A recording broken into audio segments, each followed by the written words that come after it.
She was a cover girl, and her name was Desire.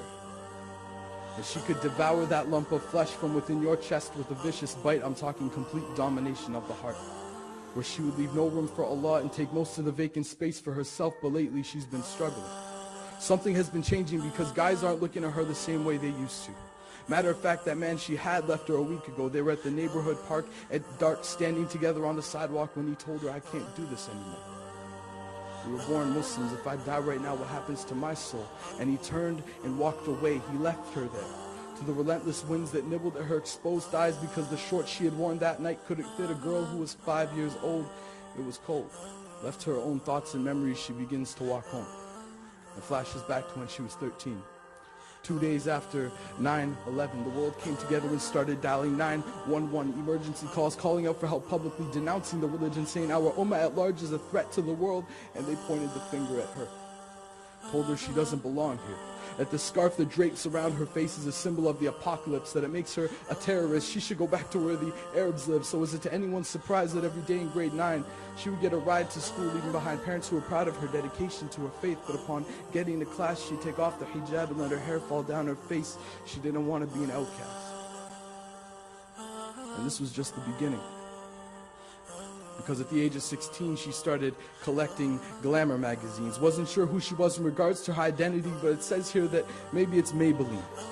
Dressed her full of makeup and fake stuff. Her mom and dad loved her. They begged her to wake up. Remember who you are, darling. No matter what you've done, your identity is not lost till Allah turned back, but she ignored the call.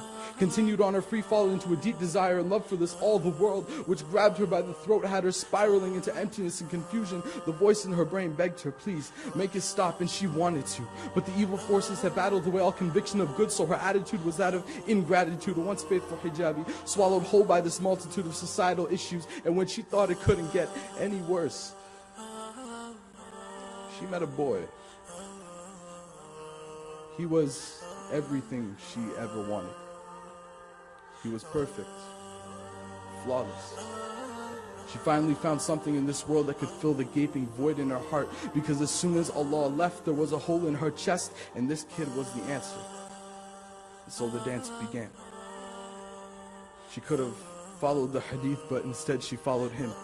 She could have found solace in Allah, but she confided in him. She could have gotten a hug from mom, but she found open arms in him. She could have kissed the Quran, but she decided to kiss him. She could have shown herself to none, but instead she showed herself to him, until it became a whirlwind of colors, breath, and skin, and a black hole opened up in her universe, and the deed was done.